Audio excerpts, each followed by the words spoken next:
Ng Dos por Dos! Walang takot sa paghimay sa masalimuot na isyu ng bayan. Dos por Dos! Humahataw na mga balita at impormasyon. Dos por Dos! Ating damhin, ating lasapin ang hagupit na Dos por Dos!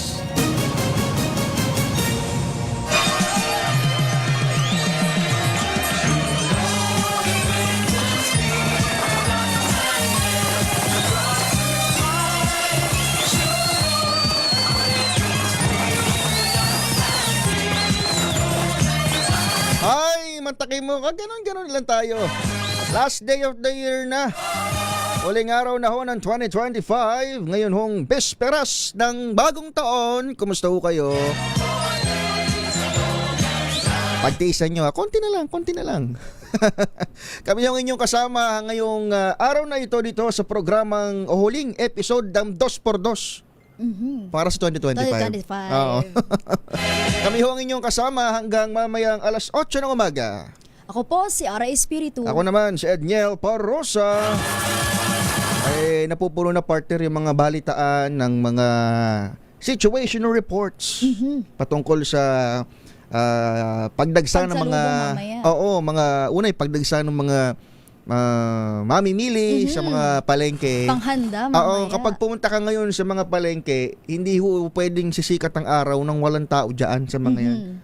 In fact, kahapon pa nga lang ho nagsana yung mga nauuna na mamakyaw ng mga kanilang ipanghahamda sa medianoche. Namili ka na ba, partner? Namili na sila kahapon sa kasi nandito tayo sa tama trabaho. nga naman. Pero ngayong umaga, sa monitoring natin, mukhang marami pa rin partner in-expect natin within the day, talagang hahabol pa. For sure. Yung mga nanay at tatay, patungo dyan sa mga palengke. Siyempre, malibang doon sa mga yahamda, yung mga bilog-bilog na prutas, partner. Yun, kailangan kompletuhin yun eh. Ayun, may yun, di ba? May tradisyon ng mga Pinoy na, ilan ba dapat? 12? 12. Oo, 12 bilog na prutas ang dapat na kompleto. Ay, mas magandang dito sana nagkomento yung DTI, partner. Yun. Matakay mo, 12 prutas yan. Ewan ko lang kung makompleto mo yan sa 500 pesos. Yun nga eh. Pukpuk ko sa'yo, mansanas dito. Diba? Yung Noche Buena, pwede mo pang angguluhan na 500 Bili ka ng delata, kung ano man. Actually, yung kalahating Christmas ham, di na kasya yung 500. Yung bilog-bilog na prutas, mas lalo na. Siguro makukumpleto mo naman, partner. Pero yung mga laruan, yung mga plastic. Yun. Yung mga peking prutas. Yun. O kaya aratilis. Pumitas ka dyan ng aratilis. Basta bilog. Maliban ho dyan, may mga, malamang sa malamang, most likely, partner, nakauwi na yung ating mga kababayan. Yung mga kalsada natin, relatively mas maluwag kasi nasa preparation stage na yung ating mga kababayan. Pero nandoon pa rin sa terminal sa Caloocan City, bus terminal, dyan si RH23 Edwin Duque nakabantay para sitwasyon ngayong bisperas ng bagong taon. Edwin, kumusta dyan? Ejiel, Joy, Happy New Year sa inyong dalawa dyan, advance. At kami naman dito. At ang mga bus terminal, particular na itong Victory Liner, ito yung pinakamalaking terminal na bumibiyahe sa iba't ibang bahagi ng Northern Luzon, ay halos napakatumal na yung mga pasahero. Lalo na yung parting Bulacan. Merong 100 plus na bus pa Bulacan at makikita natin na halos kukunti yung sumasakay ayon dito kay Ginoong Santos, ang master terminal. Marami nang umuwi nung bago pa man Pasko. Pero kanina nakita natin na maraming dumadagsang galing naman ng probinsya.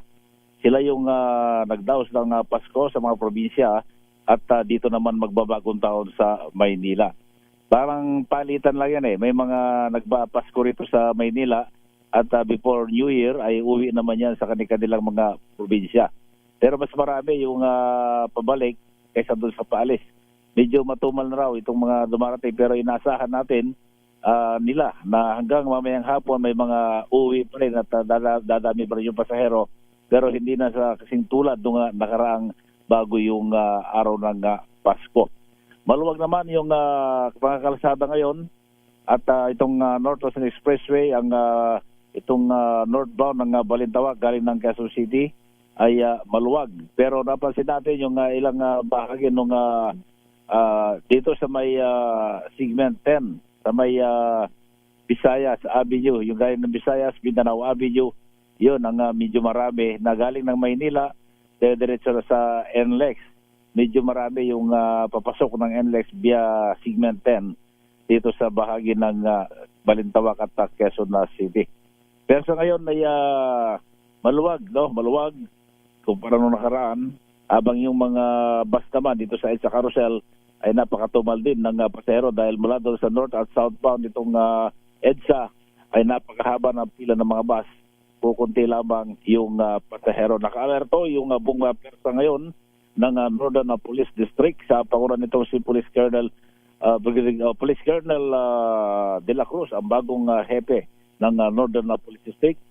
Kanyang inatas kanina, nag-ikot, tinignan yung mga pesto ng matataong lugar, mga bus, bangko at mga mall na dapat naka-intact yung persa at dapat maging sigurista at mapagmatsyag para hindi makapagsamantala yung mga taong nakabantay lamang para makapagsamantala ng mga inosenteng mamamayan.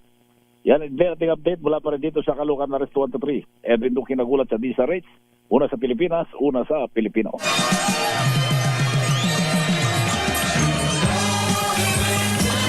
Samantala, alamin naman natin ang sitwasyon dyan sa Blumentritt Market. Kasama natin dyan si RH29 Boy Gonzales. Boy! Edniel, medyo mabagal yung dalo nilang sasakyan dito sa kaba ng Blumentritt Market dahil dinada sa ngayong araw na to. Gayong business ng bagong taon ang naturang palengke. Mamili ng mga paghahanda nila mamayang pagsalubong ng bagong taon. At tamili rin dito yung mga prutas na medyo talagang mas marami na bibiling prutas, yung mga meron din turotot, pati na yung mga panghanda para sa pagsalubong mamaya ng bagong taon. Alam mo, kasabay ko ngayon na Tina Edniel, yung Si Ara. bumbero. Ara. Yung bumbero, contract na bumbero. Meron kasi sunog. Sunog! Positive pa na Naku. dito sa Altura Street sa Santa Mesa, Maynila. Yan yung mamaya, babalik tayo sa update sa nangyayaring sunog dito sa Altura, Santa Mesa, Maynila. Ito si Boy Gonzales para sa Disares, una sa Pilipinas, una sa Pilipino. Flash Report. Flash Report! Ulitin lang natin, may sunog dito sa Altura, sa Santa Mesa, Maynila. Babalikan tayo dyan maya-maya ni RH29, Boy Gonzales.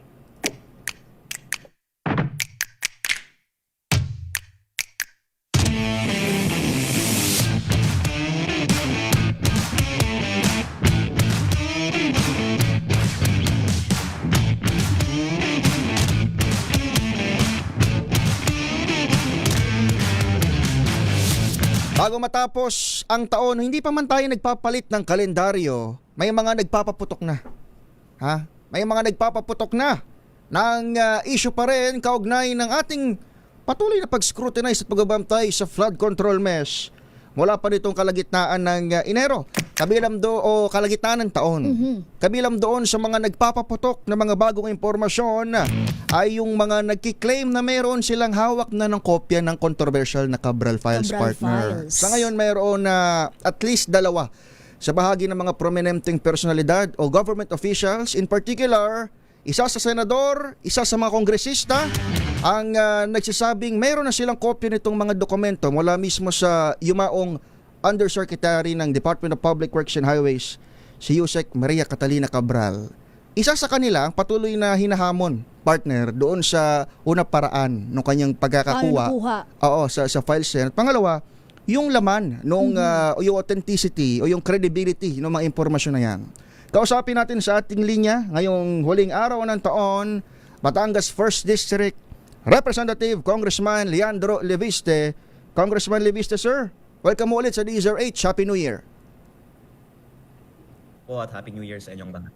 Sir, bago sa punto lang natin, kamusta ho ang inyong bisperas ng bagong taon? Tuloy-tuloy ang inyong pagpapaputok, sir, ng mga issue. Kayo ba, personally, prepared ba kayo, sir, sa inyong personal na preparations or celebration for New Year?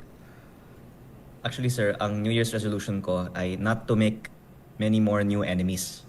At ang resolution ko po ay starting tomorrow.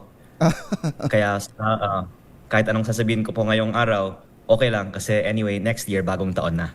Exemption pala ngayong araw. Actually, sir, yun nga itatanong ko rin mamaya, pero sige, unahin na natin. Nabasa namin sa iyong statement na by January 1, hindi ka na magsasalita regarding this issue. Bakit?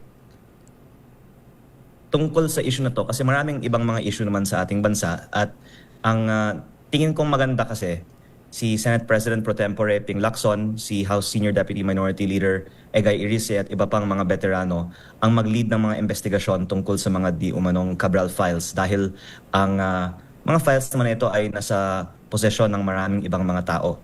At baka hindi ka questionin kung maraming nagsasalita at hindi lang po ako. So parang kumbaga sinasabi mo, para magkaroon tayo ng isang boses or more unified the boses, hayaan na natin yung mga veterano. Parang ganun ba? Opo. Pero hindi necessarily ibig sabihin na ina-admit mo na may defeat on your part sa pagsasalita hinggil dito sa issue na ito, Kong? Ay, hindi po. Dahil sabi ko naman po na pag kailangan kong tumugon, meron ako naman pang mga sasabihin pa. Pero nung Lunes kasi, ako po ay nagpapasalamat at kasama ko po si Kong Erice pagkatapos ng early adjournment ng session para magbigay ng ilang mga pahayag din sa media. At I am happy naman to work with my colleagues na sila din naman po ay pwedeng magbigay ng kanilang mga pananaw at hindi naman lang ako ang kailangan na magsalita. Kung maaari ko po sabihin yung isa kasi na Yes, sir. binalak ko nung Monday ay ipahayag yung 8 billion pesos na mga proyekto na propose ng isang di umano'y cabinet secretary ayon sa listahan ni Maong Yusek Cabral dahil si Senate President Pro Tempore Ping Lacson ay nagbigay din ng mga pahayag nung Sabado Weekend, yes. tungkol dito at may isa pang media outlet na may kopya din ng file na nagbigay din ng report tungkol dito nung Linggo. Kaya nung nakita ko yung mga pahayag na ito, naisip ko po na talagang credible ang mga kopya namin ng mga file. At the very least dahil tugma ang mga sinasabi namin. At hindi siguro imbento ko o nila kung puro pare-pareho ang lumalabas. May nakasulat po kasi sa listahan ni Yumang Yusek Cabral na OP parenthesis ES/SAP close parenthesis. At ang isang interpretasyon kung sino po ito ay Office of the President, Executive Secretary o Special Assistant to the President. Alright, Kong. Yun po ang kabuuan ng mga acronym na yun. Congressman Leandro, sir, puputulin lang kita saglit. Dito sa programa natin ngayon ay sinasabi mo na tugma yung hawak ni Senator Ping Lacson na in-expose noong weekend at yung hawak mo na kopya ng Cabral files. At yung patunay na kopya niyan, iisa yung kopya nyo ay itong ipinapakita natin ngayon sa iyong presentation sa RH News Television Live na di umano'y may allocables/non-allocables sa ilang executive department officials, specifically isang taga Office of the President, ES/SAP. Congressman Lebiste, sir. Unang-una po, wala tayong mga conclusions base sa listahan. Sinasabi ko lang po ano ang nasa listahan na may 8 billion nga po talaga para sa OPES-SAP. At ang isang pwede kong dagdagan, si Executive Secretary and former Chief Justice Bersamin naman po ay nagbigay din ng kanyang pahayag na he vehemently denies na nagpapondo siya ng 8 billion pesos na mga proyekto sa DPWH. Yes. At nanawagan pa nga din siya ng investigasyon para malaman natin sino talaga ang gumamit ng pangalan na ito. At actually, I can share for the first time now po on your show na nag-reach out po ako sa kanilang kampo dahil kala ko din po sila. At meron kasing 300 million pesos sa 8 billion pesos na listahang ito na nasa aking distrito sa Batangas. Ito po ay street lights sa Tagaytay-Nasugbu Highway. At tinanong ko sila, may alam ba kayo kung sino yung nagpapondo nito? Wala silang alam na may ganitong klaseng proyekto sa Tagaytay-Nasugbu Road sa aking distrito. At When you mean sila, ibig sabihin yung kampo ni former ES. Yes, sir. I really checked with them. Kasi yung spekulasyon nga ay kay ES yung 8 bilyong pisong mga proyektong ito. At masasabi ko po na sa aking paniniwala, hindi po si ES Bersamin ang nagpapondo ng 8 bilyong pisong mga proyekto sa DPWH. Unang-una, yung mga iba, no comment lang. Sila kaagad na nag-comment at nanawagan pa ng investigasyon. At ako po ay nagpahayag kanina na sa bagong taon, hahayaan ko po ang mga mas veterano na mamuno sa investigasyon. At sana ito po ay ating matignan. Sino ba talaga ang nagpapondo ng 8 bilyong pisong mga proyektong ito? Kasi tunay na mga proyekto po ito. Sa aking sariling distrito, may 300 million peso budget para sa streetlights at nakatayo na ang mga streetlights na ito. Pero ang lumalabas po, 230,000 pesos per streetlight ang presyo o baka 5 times ang overprice. Wow. Mahirap pong sabihin na walang anomalya ang proyektong yon. Mga 60% ng 8 billion na ito ay nasa flood control. Hindi po mga priority national projects ang laman ng 8 billion na ito. Kung hindi yung mga sa kadalasan ang mga tipong pinagkakitaan na mga proyekto ang laman nito. And we cannot draw conclusions sino ang tunay na nagpapondo nito, pero ang mabuti na lang po, investigahan ng either House of Congress dahil malaking halaga ito at sinabi nga din po ni ES Bersamin sa kanyang statement, this matter strikes directly at the integrity of the national budget itself and must be fully investigated without delay. Dahil hindi naman po pwedeng may mga 8 bilyong piso mga pondo na biglang sumusulpot na hindi natin maipaliwanag bakit sila nasa loob ng ating budget kung hindi natin maitukoy sino ang nagpapondo ng mga maanomalyang 8 billion pesos na karamihan flood control projects o iba pang overpriced projects sa national budget. Alright, Congressman Leandro, sir, 2 points. Pero before that, para doon sa mga nakikinig sa radyo at hindi napapanood itong itemized list na ibinigay o inilalabas ngayon ni Congressman Leviste sa RHTV, isummarize ko lamang, mayroon siyang kopya ng 8 billion pesos na allocables na allegedly na i-transfer o para doon sa isang ang label ay OP ES/SAP o SAP. Doon sa 8 billion pesos na yan na una nang i-discuss or ibinunyag ni Senator Ping Lacson, lumalabas sa tugma unang-una doon sa hawak ni Congressman Leviste. 4.6 billion pesos dyan ay under ng flood control projects. 2.7 billion ay nasa road section o yung mga sa ano to, partner, yung improvement ng mga magsasaayos ng mga kalsada. Drainage system din ito parang flood control na rin ito. 600 million pesos ang streetlights lamang. Streetlights, 600 million pesos. At kabilang dyan, yung mismong nasa distrito ni Congressman Leviste. Sir, ang binabanggit mo, hindi mo alam itong proyektong ito, pero upon verification, totoong may naipatayong streetlights pero overpriced. Opo, at hindi din ito inisyatibo ng congressman. Yes. Sinasabi din po ito ng mga taga DPWH, hindi po project ng congressman ito.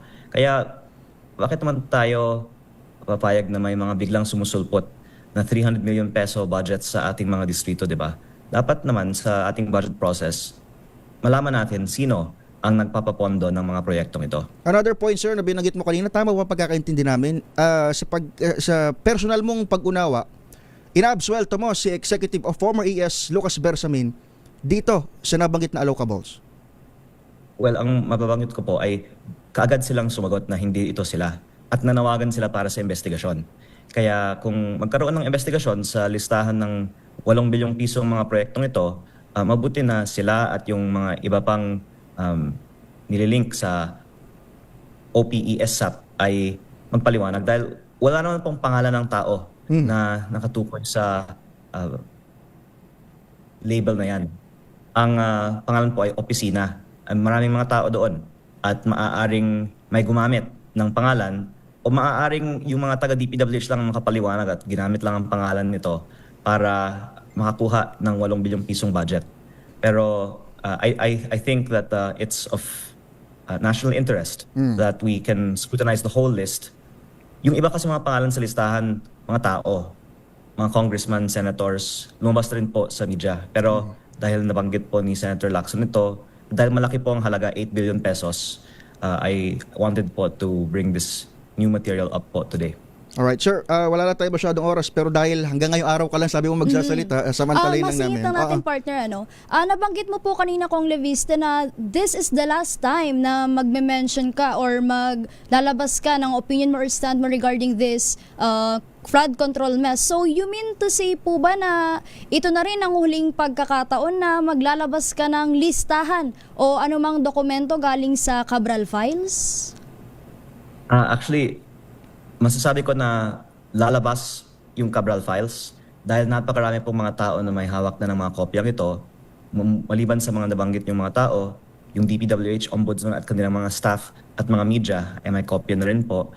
At baka biglang sa Facebook may mag-upload lang pa ng mga files. Kaya ang ating mga listeners ay pwedeng mag-expect na makikita po nila yung laman ng files.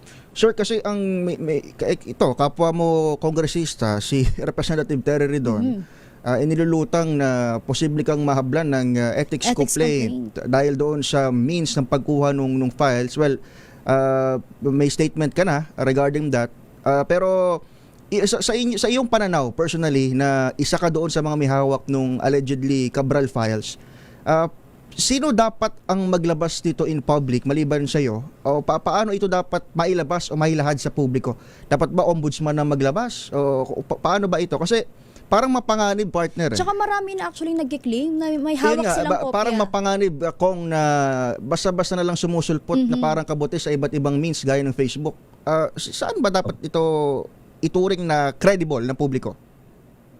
Ang pinakamaganda ang DPWH at magpaliwanag din sila tungkol sa mga pangalan sa listahan. Kaya nga po yung una kong pinost ay sana ang DPWH ang maglabas o pumayag na ilabas ng iba at magko-compare tayong lahat pag lumabas na po ang mga listahan ito. Imbes na pag-awayan pa po ang ibang mga detalye, ang gusto po ng taong bayan malaman ano ang katotohanan na ang sinabi nga po ni Senator Ping Lacson, kahit mga cabinet members may mga allocables at mukhang napakadami po ang mga nag-insert na mga proyekto na pasikreto sa ating national budget. Sir, ito dapat yung babanggitin mo, no? Doon sa hindi natuloy na privilege speech dapat. At kaya ko po ito binabanggit ngayon kasi tingin ko dapat ito talagang talakayin. Kasama po yung isa pang nasa headline ngayong araw na yung Christmas bonus ng Ayan, oo, nakita ko nga. Peso. Gusto niyo pong talakayin din yun? Sige sir, kahit kapiraso lang. May bonus na for Congress offices, tama ba? Pang Christmas bonus lang, Christmas parties rather. Opo, may mga nakakuha na po ng 2 million pesos cash. At sinabi naman po ng ating Deputy Speaker na hindi naman to Christmas bonus. Ito po ay pondo para sa mga Christmas parties. Kaya ang ating mga kababayan ay pwedeng mag-expect na may 2 million pesos na pondo ang ibang mga kasamahan natin para sa mga Christmas parties. Wala kang ganito. At ang aking panawagan na lang po ay wag naman na i-cancel natin yung mga benepisyo sa Kongreso. Pero maging transparent tayo. At kung hindi man 2 million ang nakuha natin, isiwalat natin kung ano. But dahil totoo, hindi po lahat nakakakuha ng 2 million. Baka yung iba dyan, 3, 4, 5 million. Yung iba naman wala. Kaya baka pati mga congressman, gusto natin malaman magkano ang nakukuha ng mga bonus ng bawat isa. At yung buong MOOE fund kasi ng Kongreso ay 18.58 billion pesos. At kung i-divide po natin yan sa 318 congressman, baka mga nasa 30 plus million pesos din per year. Hindi naman lahat nakakakuha ng pantay-pantay. Kaya dapat natin malaman paano na distribute ang 18.58 billion pesos na pondo na MOOE ng Kongreso. Sa opisina mo ba, Congressman, last na lang, mag-New Year naman na. Magkano ba ang budget mo para sa New Year's Eve party? Hindi ko po pinakuha yung MOE ko kasi sinabi ko po nung October pa na hindi ako sang-ayon dito dahil wala po siyang mga resibo. Liquidation by certification. Kaya pwede mong kunin tapos ibulsa lang kung hindi mo naman gagastusin. I-itemize mo lang. Ng gobyerno.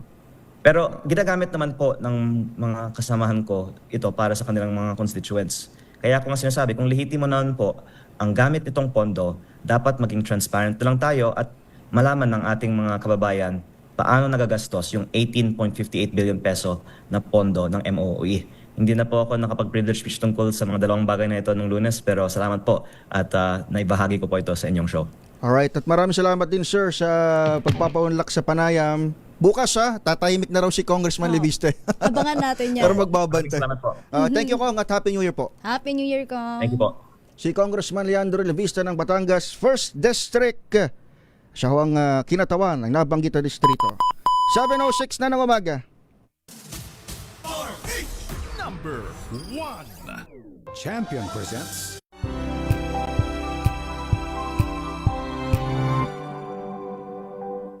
Sa lahat ng bagay, simula pa lang, siguraduhing max protection na. Kasi pag kulang ang proteksyon, baka madaling masira. Sa ngipin, dapat may max protection din. Max sa alaga ng Unique Toothpaste. With Max Protect Formula, help stop cavities before they start, while keeping breath fresh. Try Unique Maximum Fluoride Protection para max alaga, max protektado. ACS. Tanggaling-galing mo Smart dishwashing paste ko Pritong ulam na masebo Plato ng kaldero Tanggaling for everyday. Ganyan pag smart ang dishwashing paste. May double tanggaling formula. Tanggal ang sebo, tanggal ang bakterya. Pahit para walang bahid. Linis fantastic sa metal at plastic. Number 1 ko to. Tanggaling-galing mo Smart dishwashing paste. ACS. Oh, so good! Komeo sa tanghon! So bagay sa bawat selebrasyon. So easy, so dummy! Komeo sa tanghon! Komea Sotanghon. So good! Sotanghon! Amoy forever. Amoy LQ. Amoy New Cala Berry Blooms. Amoy Kala, amoy good vibes. Now we are unboxing MX3 Plus. Plus because it has Garcinia mangostana, plus L-carnitine and